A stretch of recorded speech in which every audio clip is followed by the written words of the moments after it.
कौन है ये हारे का सहारा। नमस्कार दोस्तों, कैसे हैं आप सब। आई होप आप सब अच्छे होंगे, स्वस्थ होंगे। तो आइए जानते हैं कौन है बाबा खाटू श्याम। खाटू श्याम असल में भीम के पोते और घटोत्कच के बेटे बर्बरिक हैं। इन्हीं को खाटू श्याम के रूप में पूजा जाता है। बर्बरिक में बचपन से ही वीर और महान योद्धा के गुण थे और इन्होंने भगवान शिव को प्रसन्न करने के लिए 3 अद्भुत बाण प्राप्त किए थे। इस कारण उनके 3 बाणधारी भी कहा जाता है। महाभारत के युद्ध के दौरान बर्बरिक ने अपनी माता अहिल्यावती के समक्ष इस युद्ध में जाने की इच्छा प्रकट की। जब माँ ने इनको अनुमति दे दी तो उन्होंने माता से पूछा, मैं युद्ध में किसका साथ दूं। इस पक्ष पर माता ने विचार किया कि कौरवों के साथ तो विशाल सेना, भीष्म पितामह, गुरु द्रोणा, कृपाचार्य जैसे महारथी हैं। इनके सामने पांडव अवश्य ही हार जाएंगे। इसलिए उन्होंने बर्बरिक से कहा कि जो हार रहा हो तुम उसी का सहारा बनो। बर्बरिक ने माता को वचन दिया कि वह ऐसा ही करेगा और वह युद्ध भीम की ओर निकल पड़े। भगवान श्री कृष्ण युद्ध का अंत जानते थे, इसलिए उन्होंने सोचा कि अगर कौरवों को हराता देखकर बर्बरिक कौरवों के साथ देंगे लगा तो पांडवों को हराना निश्चित है। तब श्री कृष्ण ने ब्राह्मण का वेश धारण करके बर्बरिक से उनका शीश दान में मांग लिया। बर्बरिक सोच में पड़ गया कि कोई ब्राह्मण मेरा शीश क्यों मांगेगा। यह सोच उन्होंने ब्राह्मण से उनकी असली रूप के दर्शन की इच्छा व्यक्त की। भगवान श्री कृष्ण ने अपने विराट रूप में दर्शन दिए।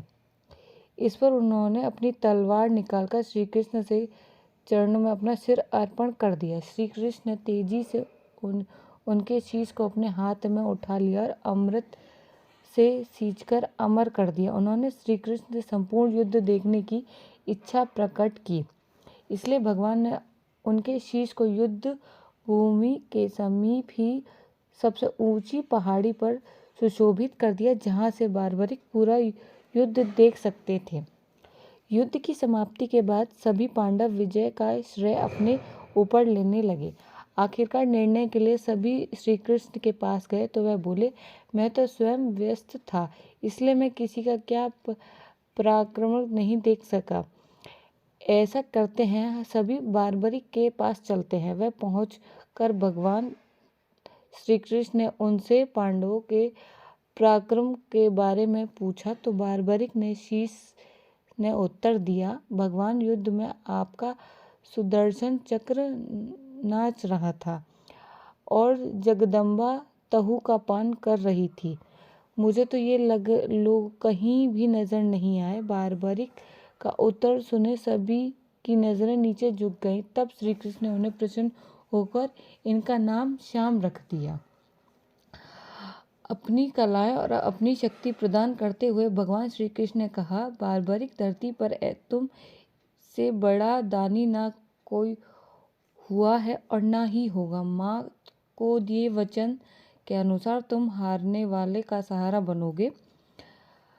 लोग तुम्हारे दरबार में आके मांगे उन्हें मिलेगा। इस तरह से खाटू श्याम मंदिर का अस्तित्व में आया। धन्यवाद। आपको मेरी वीडियो कैसी लगी? आई होप कि आपको मेरी वीडियो अच्छी लगी हो। तो प्लीज़ लाइक, सब्सक्राइब और कमेंट करना बिल्कुल भी मत भूलिएगा। धन्यवाद।